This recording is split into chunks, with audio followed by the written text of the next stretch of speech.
Halo Gan, ketemu lagi dengan channel Japrel Supriyadi. Jangan lupa subscribe, like, dan share ya Gan. Semoga Agan sehat, lancar rezekinya, dan selalu dalam lindungannya. Amin. Perintah Kaisar Naga. Selamat mendengarkan. Sosoknya berkelebat dan dia pun menyusul dalam sekejap. Dia sangat cepat, bagaikan kilatan petir, dan dalam sekejap mata, dia berhasil menyusul Dewa Yun Miao. Chen Ping menggunakan langkah pengendalian api dan menyusul Dewa Yun Miao dalam 2 langkah. Langkah pengendalian api dapat meningkatkan kecepatannya dalam sekejap, jadi bagaimana sang Dewa Yun Miao bisa lolos? Kemudian, dia menggendong Dewa Yun Miao kembali seperti seekor ayam. Gerakannya santai dan kasual, seolah-olah Dewa Yun Miao tidak mampu menahan tangannya sama sekali. Ah, bagaimana ini mungkin? Ketika para pendeta setan melihat ini, wajah mereka menjadi pucat. Mereka tahu bahwa bahkan Master Abadi Yun Miao bukanlah tandingan pemuda ini, dan mereka pasti akan mati hari ini. Hati mereka dipenuhi keputusasaan, seolah-olah mereka telah melihat kematian datang. Chen Ping melemparkan Yun Miao Xianzun ke tanah dan berkata dengan dingin, "Katakan padaku. Kenapa kau melarikan diri?" Ada kesan keagungan di matanya, seolah-olah dia sedang menghakimi seorang penjahat. Dewa Yun Miao gemetar dan berkata, aku mengenalmu." Ada nada takut dalam suaranya, dan tubuhnya meringkuk tanpa sadar. Chen Ping bertanya dengan ragu, "Apakah kamu mengenalku?" Ada sedikit rasa ingin tahu di matanya, dan dia ingin tahu mengapa Dewa Yun Miao mengenalnya. Dewa Yun Miao mengangguk dan berkata, "Ya, waktu aku di kuil, aku dengar Master Istana ke-6 menyebutmu.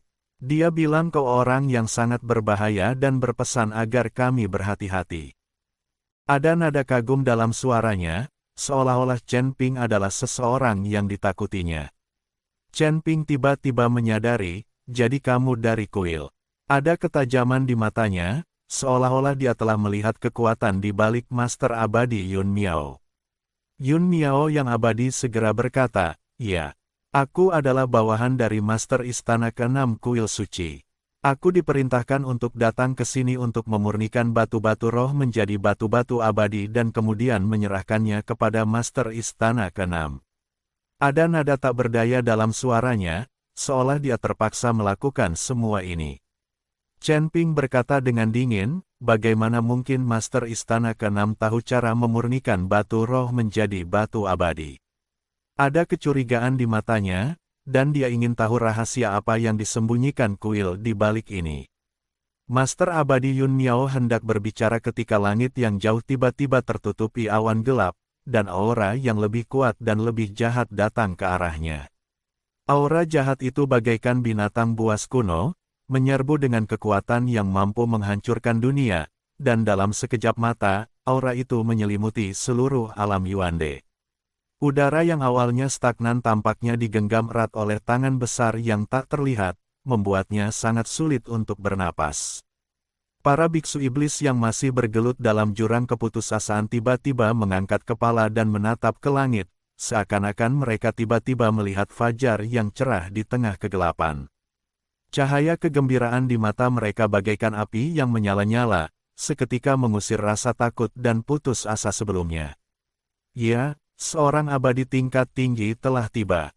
Suara seorang kultivator iblis bergetar karena kegembiraan yang tak terkendali, dan nadanya seolah-olah dia melihat kedatangan sang penyelamat. "Kita selamat sekarang. Aura Tuan ini jauh lebih kuat daripada aura Dewa Yun Miao," seru seorang kultivator iblis lainnya, wajahnya dipenuhi kegembiraan karena selamat dari bencana. "Pasti orang kuat di balik guru abadi Yun Miao. Hanya orang kuat seperti inilah yang bisa memiliki aura mengerikan seperti itu," kata seorang kultivator iblis lain dengan yakin, matanya penuh kekaguman dan harapan. Di sisi lain, wajah Li Qingshan dan yang lainnya langsung berubah sepucat kertas, seolah-olah tertutup lapisan es tebal. Mereka mengepalkan tangan mereka erat-erat, buku-buku jari mereka memutih karena kekuatan yang luar biasa, dan tubuh mereka gemetar tanpa sadar, bagaikan dedaunan yang tertiup angin. Mereka dapat dengan jelas merasakan bahwa napas yang datang ke arah mereka mengandung kebencian tak berujung dan tekanan yang mengerikan. Dibandingkan dengan aura Yun Miao abadi sebelumnya, aura ini lebih dari satu tingkat lebih kuat. Itu adalah kekuatan mengerikan yang tampaknya dapat dengan mudah menghancurkan gunung dan sungai serta merobek langit. Kekuatan ini membuat mereka merasa sangat tidak berdaya, seolah-olah mereka adalah seekor semut yang menghadapi gunung yang menjulang tinggi. Dermawanku, aura ini mungkin berasal dari makhluk yang lebih kuat dari alam yang lebih tinggi. Suara Li Qingshan bergetar, dan setiap kata seakan tercekat di sela-sela giginya. Ia menatap langit, matanya dipenuhi kekhawatiran dan ketakutan. Alam abadi bumi adalah eksistensi legendaris di alam Yuande.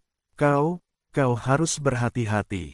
Para biksu lain yang diselamatkan juga menunjukkan ekspresi khawatir, mata mereka menunjukkan kekaguman terhadap pria kuat yang tidak dikenal itu dan kekhawatiran terhadap keselamatan Chen Ping. Beberapa orang bahkan secara tidak sadar mengambil setengah langkah mundur, tetapi tindakan kecil itu menyingkapkan ketakutan yang mendalam di hati mereka. Di mata mereka, Master Abadi Yun Miao adalah jurang yang tidak dapat diatasi dan jurang yang tidak dapat diatasi. Sekarang, sebenarnya ada orang yang lebih kuat yang datang daripada Master Abadi Yun Miao. Sebelumnya, Chen Ping mampu menghancurkan Master Abadi Yun Miao, yang sudah merupakan keajaiban di antara keajaiban di mata mereka. Namun kini, menghadapi sosok perkasa di alam abadi bumi, mereka dipenuhi keputusasaan dan merasa bahwa Chen Ping mungkin takkan menang. Awan bergulung-gulung hebat diterpa angin kencang, bagaikan gelombang yang bergulung-gulung. Sosok berjubah hitam perlahan turun dari awan, dan penampilannya tampak menggelapkan seluruh dunia. Ia tinggi, bagaikan gunung yang menjulang tinggi, dikelilingi kabut hitam. Kabut itu tampak hidup, terus berputar dan bergulung, memancarkan aura jahat yang menjijikkan. Setiap kali Anda melangkah, tanah di bawah kaki Anda retak menjadi garis-garis halus, seolah-olah dipotong oleh pisau tajam yang tak terlihat. Energi spiritual di udara seakan tercemar oleh aura jahatnya, menjadi keruh. Udara yang tadinya segar dan menyenangkan kini dipenuhi bau busuk yang menyengat. Dia menatap ke seluruh tempat itu, matanya yang dingin bagaikan dua belati yang tajam, membuat orang tidak berani menatap langsung ke arahnya.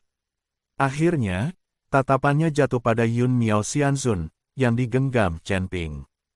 Tatapannya sedingin pisau, seolah bisa membekukan seseorang seketika. Yun Miao, siapa yang menyuruhmu bicara begitu banyak? Suara pria berjubah hitam itu serak dan parau, seperti dua potong logam berkarat yang bergesekan keras.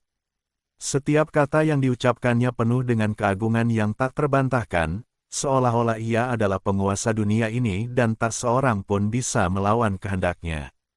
Ketika Dewa Yun Miao mendengar suara ini, tubuhnya langsung bergetar hebat, seolah-olah tersambar petir. Mulutnya yang hendak berbicara, terkatup rapat, dan kepalanya tertunduk lebih dalam lagi, seakan-akan ingin mengubur dirinya di dalam tanah.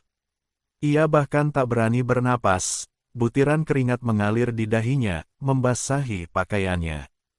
Ketakutan di wajahnya bahkan lebih intens daripada saat ia menghadapi Chen Ping, seolah-olah pria berjubah hitam di hadapannya adalah iblis yang bisa menghancurkannya menjadi abu kapan saja, dewa kematian dari neraka.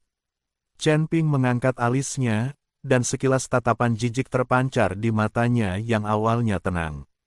Dia melemparkan Dewa Yun Miao ke tanah dengan jentikan ringan. Dewa Yun Miao jatuh tersungkur ke tanah seperti karung robek, menimbulkan suara tumpul.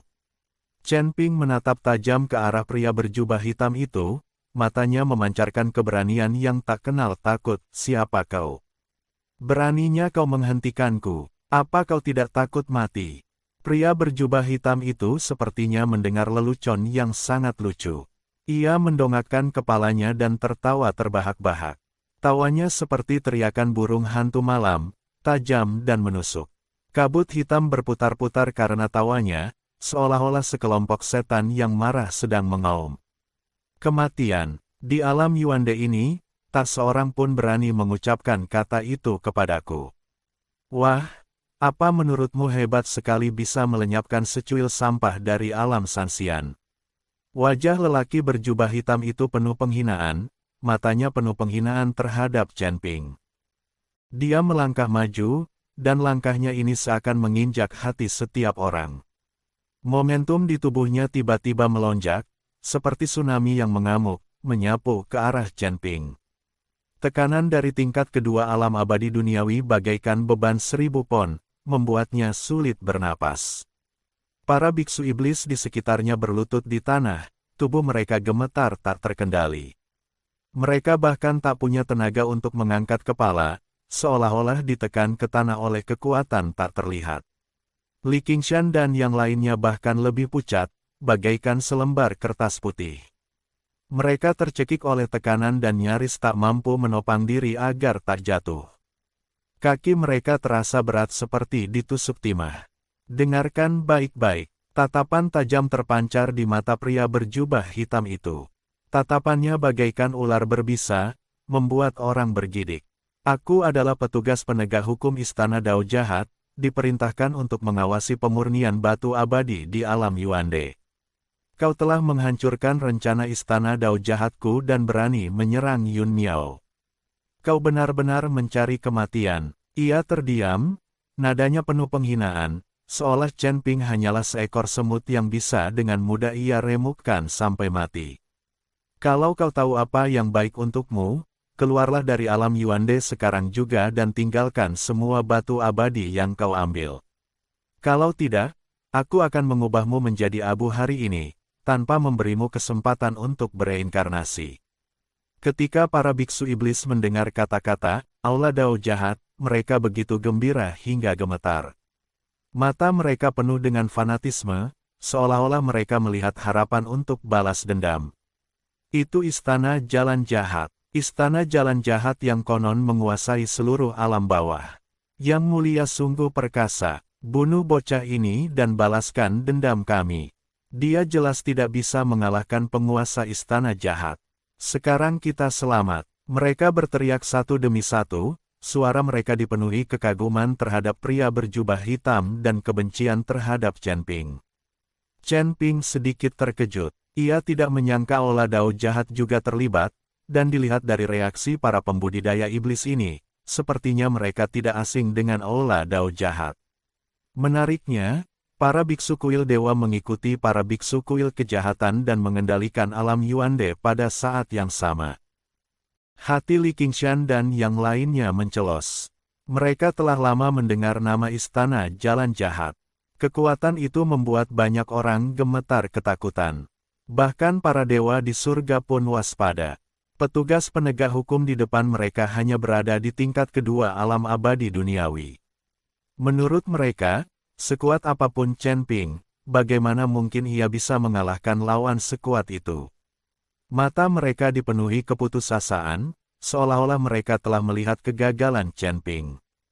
Aula Jalan Jahat, Chen Ping tiba-tiba tertawa, senyumnya santai dan alami, seolah-olah dia telah mendengar sesuatu yang menarik, seolah-olah pria berjubah hitam di depannya hanyalah seorang badut. Kupikir aku ini orang yang kuat, tapi ternyata aku hanya anjing dari kuil jahat. Wajah lelaki berjubah hitam itu tiba-tiba berubah muram, bagaikan langit sebelum badai, tertutup awan gelap. Niat membunuh terpancar di matanya, dan tatapan itu seakan mampu mencabik-cabik Chen Ping. Nak, beraninya kau menghina Istana Dao Jahatku. Sepertinya jika aku tidak memberimu pelajaran, kau tidak akan tahu batas kemampuanmu sendiri. Tiba-tiba ia mengangkat tangannya, dan kabut hitam itu langsung mengembun menjadi cakar iblis raksasa.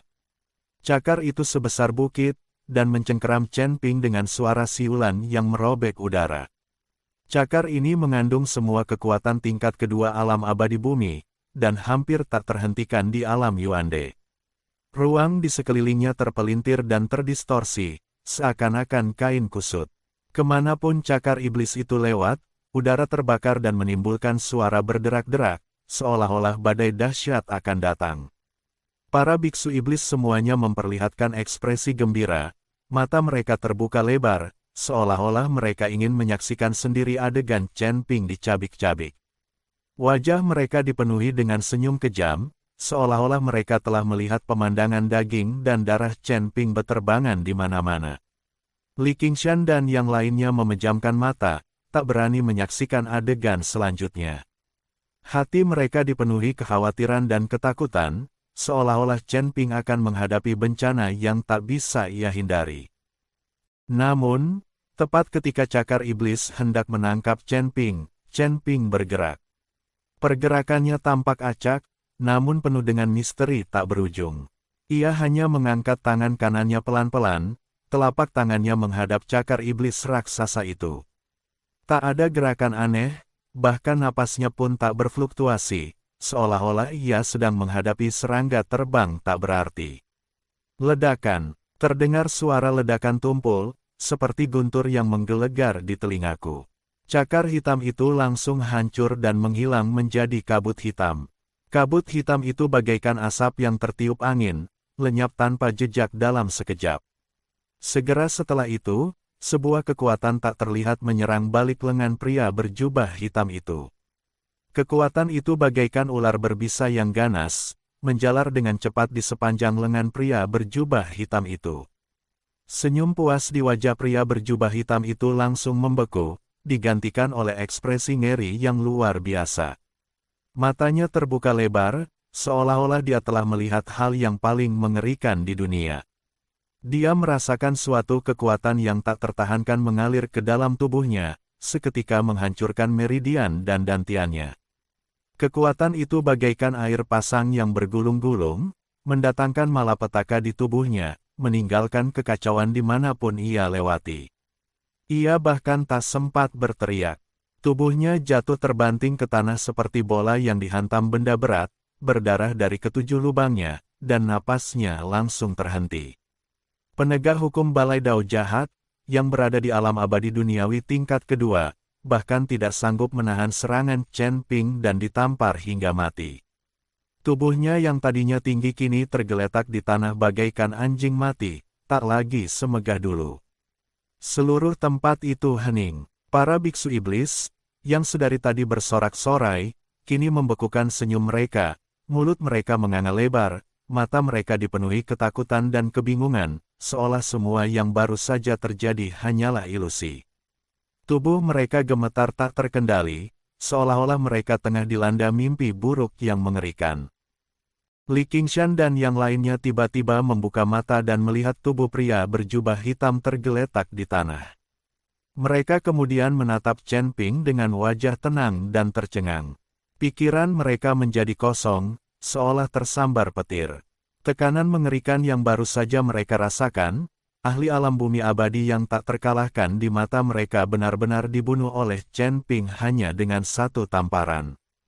Ini di luar imajinasi mereka dan mereka tidak percaya apa yang mereka lihat. Apakah ini benar? Beberapa orang bergumam sendiri, suara mereka gemetar, dipenuhi keraguan dan ketakutan. Mereka tak percaya apa yang mereka lihat, tak percaya apa yang terjadi di depan mata mereka. Chen Ping bertepuk tangan seakan-akan ia hanya membersihkan debu di tangannya, gerakannya mudah dan alami. Kemudian, ia menatap Yun Miao, dewa abadi yang masih gemetar, dan nadanya setenang seolah-olah ia sedang menanyakan hal sepele. Sekarang, lanjutkan. Bagaimana Master Istana ke-6 tahu metode pemurnian batu abadi? Dewa Yun Miao menatap mayat lelaki berjubah hitam di tanah, lalu menatap Chen Ping, dan menjadi sangat ketakutan. Tubuhnya gemetar tak terkendali, bagaikan daun yang tertiup angin. Dia tak berani menyembunyikannya lagi, dan segera naik ke atas dan berlutut di tanah, sambil berkata dengan suara gemetar, akan kuceritakan. Akan kuceritakan semuanya. Master Istana ke-6. Master Istana ke-6 mengetahuinya dari Master Istana ketiga. Bagaimana Master Istana ketiga bisa tahu secara spesifik? Aku tidak tahu. Wajahnya penuh ketakutan dan putus asa, seolah-olah Chen Ping adalah dalang yang dapat memutuskan hidup atau matinya. Mungkinkah Tuan Ketiga Kuil Suci telah berkolusi dengan Aula Jalan Jahat? Chen Ping mengerutkan kening. Kau tahu, Kepala Istana Ketiga adalah pejabat tinggi kuil, dan kuil adalah organisasi para dewa. Sekarang, beberapa orang di antara para dewa bersekongkol dengan para iblis. Ini bukan masalah kecil. Lagi pula, Master Aula keempat selalu berselisih dengan Master Aula ketiga. Jika Master Aula ketiga berkolusi dengan Aula Dao Jahat dan menyerang Master Aula keempat, bukankah Master Aula keempat akan berada dalam bahaya? Lagi pula, Master Istana keempat selalu membantunya, jadi Chen Ping tidak ingin melihat sesuatu terjadi pada Master Istana keempat. Master Abadi Yun Miao menatap ekspresi Chen Ping dan berkata dengan ngeri, "Aku sudah menceritakan semua yang kutahu. Mengenai masalah Master Istana ketiga, mustahil bagiku, seorang diaken Istana keenam, untuk mengetahuinya." Ya, Chen Ping mengangguk. Dia juga tahu bahwa mustahil bagi guru abadi Yun Miao ini untuk mengetahui urusan guru istana ketiga, dan mustahil bagi seorang pengikut kecilnya untuk mengetahui masalah yang sangat rahasia ini. Chen Ping mengangkat tangannya, dan seberkas api muncul. Sebelum guru abadi Yun Miao sempat bereaksi, ia telah dikepung oleh api. Terdengar teriakan, dan Li Qingshan serta yang lainnya sangat gembira saat melihat pemandangan ini. Jika Dewa Yun Miao meninggal, maka mereka akan terbebaskan sepenuhnya. Setelah membunuh Yang Mulia Abadi Yun Miao, Chen Ping memandang Li Qingshan dan berkata, "Dao You, bawa anak buahmu untuk mengumpulkan semua batu abadi yang dimurnikan di alam Yuande. Aku akan menggunakannya untuk kultivasiku. Jangan menambang atau memurnikan batu roh yang tersisa secara sembarangan. Lagi pula, kamu membutuhkan batu roh untuk kultivasi." Li Qingshan dan yang lainnya bukanlah makhluk abadi, jadi mereka tidak dapat menyerap energi abadi di batu abadi untuk berkultivasi. Mereka hanya dapat menyerap energi spiritual. Begitu mereka menerobos alam surgawi dan mencapai tingkatan para dewa abadi yang tersebar, mereka akan mampu menyerap energi abadi. Aku akan mengikuti perintah Yang Mulia Abadi. Li Qingshan mengangguk cepat. Segera, Li Qingshan memimpin semua orang untuk mengumpulkan batu abadi yang dimurnikan untuk Chen Ping. Adapun para pembudidaya iblis itu, Chen Ping tidak membunuh mereka semua. Chen Ping tahu bahwa jika semua iblis dihancurkan, hanya akan ada manusia dan binatang buas di alam Yuande, dan perang pasti akan pecah di antara kedua ras ini. Yang dibutuhkan alam Yuande saat ini adalah keseimbangan antara ketiga ras. Begitu keseimbangan ini rusak, perang akan meletus. Saat Chen Ping sedang menunggu koleksi yang dipamerkan di alam Yuande, Humazi telah bertanya-tanya di surga ketujuh mengenai berita tentang istana Dao Jahat. Pada saat ini, di tepi langit ketujuh, ada kota misterius yang diselimuti kabut kelabu sepanjang tahun, kota angin hitam. Tempat ini seakan terlupakan oleh dunia. Jalanannya dipenuhi suasana muram dan pejalan kaki sepi bagai bintang yang bertaburan di langit malam. Bahkan para pedagang yang berjualan barang dagangannya di sepanjang jalan pun terbungkus jubah hitam tebal, seolah-olah hal ini dapat mengisolasi diri mereka dari bahaya dunia luar. Mereka sengaja merendahkan suara ketika berbicara, karena takut mengganggu bahaya yang mengintai dalam kegelapan. Humazi meringkuk di sudut kedai teh yang bobrok, membawa beberapa batu abadi yang dibawa dari surga keenam. Meskipun kekuatan Humazi telah pulih, ketika ia mencapai tingkat ketujuh, ia menyadari bahwa kekuatannya adalah tingkat terendah di tingkat ketujuh. Humazi tak berani lengah.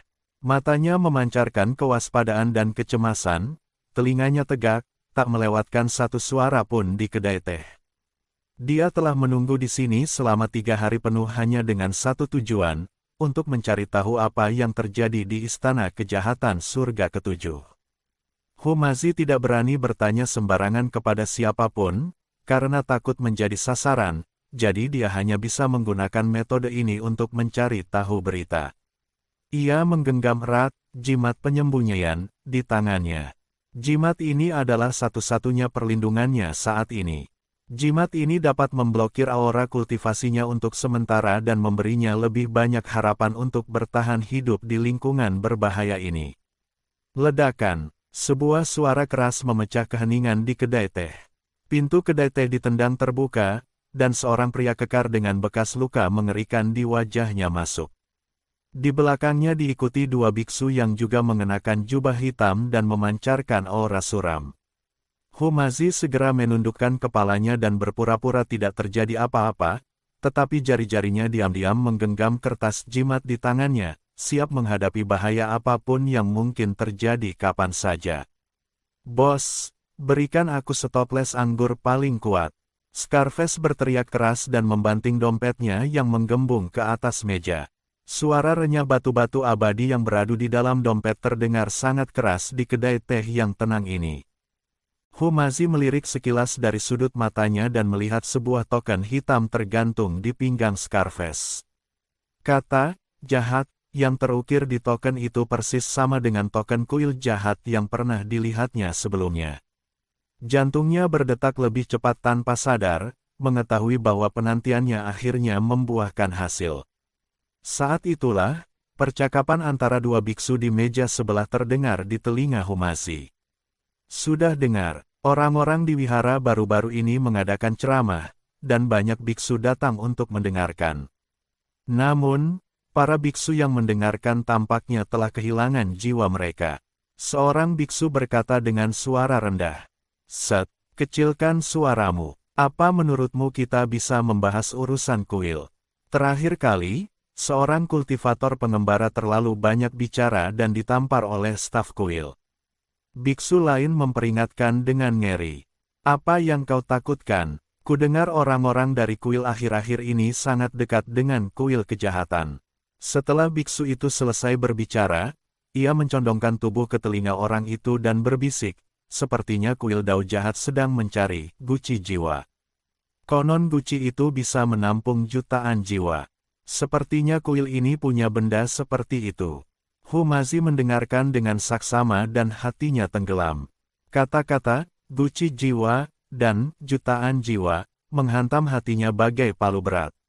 Mungkinkah ini ada hubungannya dengan hilangnya arwah anggota keluarga Hu yang ingin diselidikinya? Ia hendak mendengarkan lebih saksama ketika Scarface tiba-tiba melirik ke meja sebelah. Kedua biksu itu langsung diam, membayar tagihan dengan tergesa-gesa, dan meninggalkan kedai teh. Scarface menghabiskan minumannya dan pergi bersama kedua anak buahnya. Hati Humazi tergerak, dan dia tahu bahwa ini adalah kesempatan bagus baginya untuk mengikuti mereka dan mencari tahu kebenaran.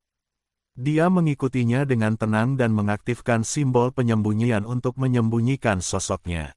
Mengikuti mereka, Humazi melewati beberapa gang sempit yang penuh bau busuk dan dindingnya ditutupi tanaman merambat hitam seperti tentakel kegelapan. Akhirnya, mereka berhenti di depan sebuah altar yang terbengkalai. Altar itu ditutupi dengan rune hitam, yang berkelebat dengan cahaya aneh, seolah menyembunyikan rahasia tak berujung. Di tengah altar berdiri sebuah pot tanah liat setinggi setengah manusia. Dari pot itu terdengar jeritan pilu dan pilu dari sebuah jiwa. Suaranya seperti ratapan dari neraka, membuat punggung Humazi terasa dingin. "Apakah semuanya sudah siap?" Seorang biarawan berjubah putih perlahan keluar dari balik altar. Kata "Tuhan" tersulam dengan emas di ujung jubahnya. Dialah yang datang dari kuil. Scarface mengangguk dan mengeluarkan kantong penyimpanan dari dadanya. "Ini ada 500.000 batu abadi. Aku perkirakan sejumlah besar batu abadi akan segera dikirim dari alam bawah. Kapan guci jiwa akan diberikan kepada kita?" Biksu berjubah putih itu mencibir, tawanya dipenuhi hinaan dan ejekan. "Apa terburu-buru? Setelah kepala aula kami mengisi guci jiwa untukmu, beliau tentu akan memberikannya ke aula jalan jahatmu. Ketika saatnya tiba, kau akan menggunakan jiwa rohmu untuk berkultivasi, dan kami akan menggunakan batu abadi untuk berkultivasi. Kami tidak akan ada hubungan apapun. Kuilmu masih lebih cepat mengumpulkan jiwa daripada kami. Kami perlu mengumpulkan jiwa di tempat-tempat yang berkonflik, tetapi kuilmu bisa menipu para biksu itu untuk membuka altar dan langsung mengambil jiwa mereka. Ketika Humazi mendengar kata-kata ini, tangannya mengepal hingga memutih. Orang-orang di kuil benar-benar melakukan hal yang sangat kotor.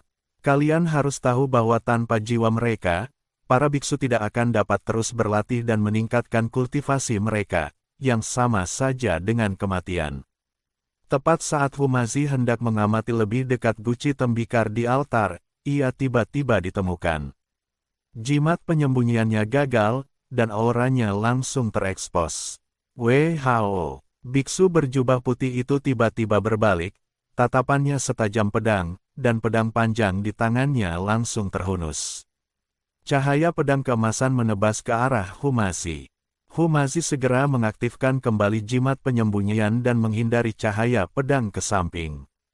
Namun meski begitu, ujung jubah itu tetap terpotong oleh tenaga pedang.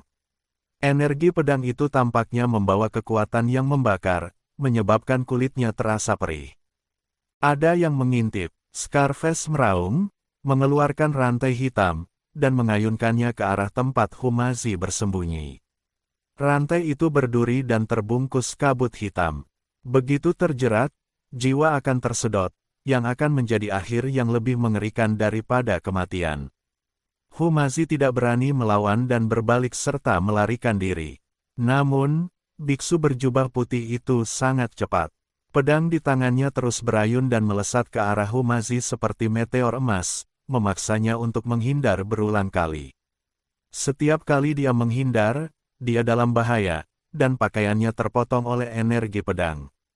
Tangkap dia, jangan biarkan dia lolos. Scarface dan anak buahnya menyusul, rantai hitam mereka membentuk jaring besar di udara, menyelimuti Humazi.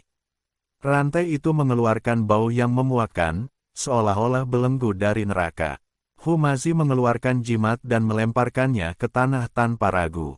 Api keemasan meledak seketika, dan suhu yang membakar mendistorsi udara di sekitarnya.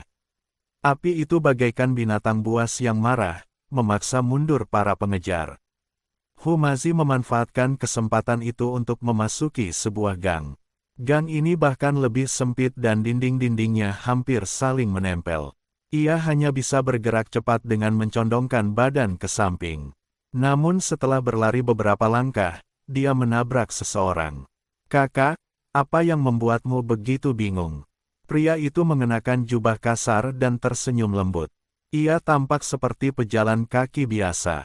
Tetapi Humazi merasakan hembusan napas yang familiar darinya, hembusan napas yang unik di kuil itu. Humazi terkejut dan berbalik untuk berlari. Pria itu mengangkat tangannya dan menekan bahunya, senyumnya langsung berubah dingin, "Karena kau di sini, tinggallah. Aku akan bertanya apa yang kau dengar." Humazi hanya merasakan bahunya mati rasa, dan suatu kekuatan aneh menembus ke dalam tubuhnya melalui bahunya, menekan kultivasinya. Tubuhnya seakan tertindih gunung raksasa, tak mampu bergerak. Scarface dan biksu berjubah putih pun menyusul dan mengepungnya. "Jadi kau hanya seorang kultivator biasa, dan kau berani memata-matai kuil kami." Biksu berjubah putih itu mengarahkan pedangnya ke leher Humazi. Ujung pedang itu memancarkan cahaya dingin, seolah-olah akan menembus tenggorokannya kapan saja. "Katakan padaku, siapa kau? Mengapa kau diam-diam memata-matai urusan kuil kami?" Humazi menggertakkan giginya dan menolak berbicara. Dia tahu bahwa jika dia mengatakan yang sebenarnya, dia tidak hanya tidak akan selamat, tetapi dia akan mengalami kematian yang lebih menyedihkan. Melihat ini, Scarface mengeluarkan belati hitam dengan garis-garis merah tua yang melingkarinya. Garis-garis itu tampak hidup dan terus bergerak. "Kau tidak mau memberitahuku. Kalau begitu jangan salahkan kami karena menggunakan belati pemakan jiwa. Kami akan membiarkanmu merasakan sensasi jiwamu direnggut sedikit demi sedikit." Scarface berkata dengan kejam, mengayunkan belati di tangannya di depan mata Humazi. Bilah dingin itu membuat kulit kepala Humazi mati rasa. Cahaya dingin belati pemakan jiwa hanya berjarak 3 inci dari alis Humazi, dan ujung esnya tampaknya mampu langsung menembus jiwanya. Ia bahkan bisa dengan jelas merasakan aura dingin yang melahap jiwa pada belati itu, bagaikan binatang buas yang bersembunyi di kegelapan, siap melahapnya kapan saja. Semua rambut di tubuhnya berdiri, dan setiap rambut tampaknya mengirimkan sinyal ketakutan. Jantungnya berdetak tak karuan di dadanya, seakan-akan hendak meledak, dan setiap detaknya disertai rasa takut terhadap kematian. Pada saat kritis ini, cahaya keemasan tiba-tiba keluar dari pintu masuk gang, meledak seperti guntur di udara yang sunyi dan mengenai pergelangan tangan Scarface dengan tepat. Retakan, suara renyah tulang patah terdengar, suaranya tajam dan menusuk, bagai lonceng kematian.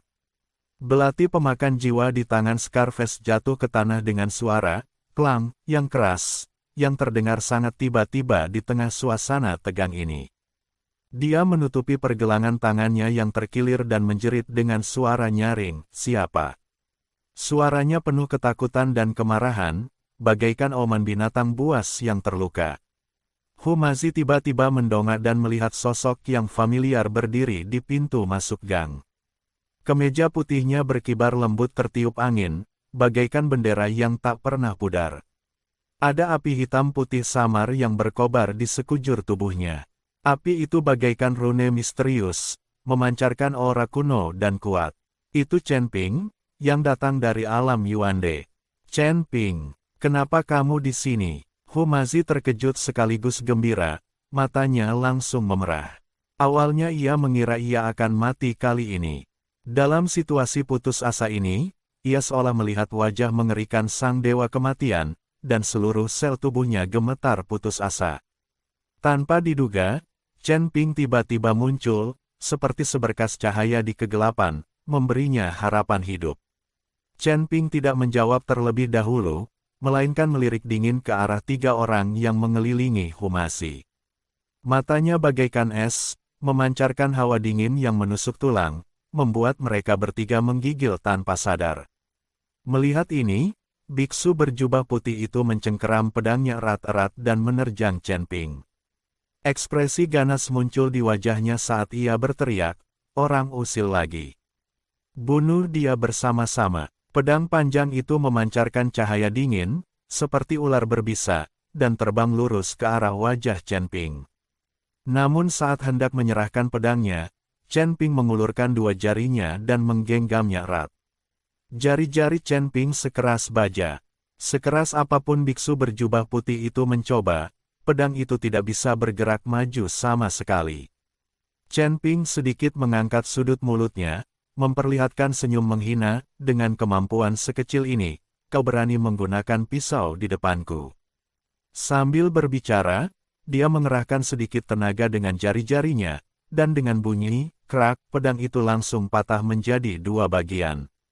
Pedang yang patah itu melengkung di udara lalu jatuh ke tanah dengan suara yang keras. Tak lama kemudian, sebuah bola api menyembur keluar dari telapak tangannya. Api itu bagaikan matahari yang membakar, memancarkan cahaya yang membakar. Dia menepuk pelan dada biksu berjubah putih itu, dan biksu berjubah putih itu bahkan tidak sempat berteriak sebelum tubuhnya diliputi api. Api langsung melahap tubuhnya, membakarnya hingga tak bisa dikenali. Tubuhnya meliuk dan meronta-ronta di tengah kobaran api, bagai serangga terbang yang terperangkap di lautan api. Tak lama kemudian, ia berubah menjadi genangan abu, hanya meninggalkan bau terbakar yang menyengat. Scarface dan anak buahnya ketakutan. Wajah mereka memucat dan kaki mereka terus gemetar, seolah-olah mereka akan jatuh ke tanah kapan saja.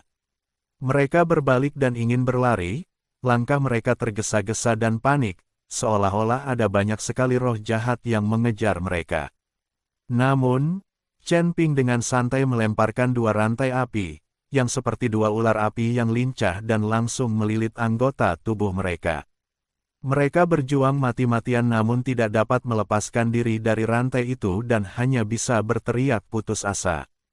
"Mau lari? Kamu sudah mengajakku." Chen Ping melangkah maju dan menginjak punggung Scarface. Kekuatannya bagaikan gunung yang menekan Scarface, membuatnya sulit bernapas. Wajah Scarface memerah dan matanya dipenuhi ketakutan dan kesakitan. Katakan padaku, apa sebenarnya yang ingin dilakukan kuil suci dan kuil jahat dengan bersekongkol satu sama lain? Suara Chen Ping dingin dan kasar, seperti pedang tajam yang menusuk jantung Scarface. Scarface terinjak hingga tidak bisa bernapas, dan setelah menyaksikan kekuatan mengerikan Chen Ping, dia tidak berani menyembunyikannya lagi. Tubuhnya terus gemetar, air mata menggenang di matanya, dan ia berteriak, "Kukatakan padamu. Kukatakan padamu, kuil ini membantu kami mengumpulkan jiwa, dan kami memberi mereka batu abadi. Aku benar-benar tidak tahu apa-apa lagi." Suaranya penuh air mata, ketakutan, dan ketidakberdayaan. Tatapan Chen Ping berubah dingin, dan api menyembur dari telapak tangannya. Api itu bagaikan gelombang pasang, seketika membakar Scarface dan anak buahnya menjadi abu. Udara dipenuhi bau menyengat, bau kematian. Bersambung, nantikan kisah berikutnya.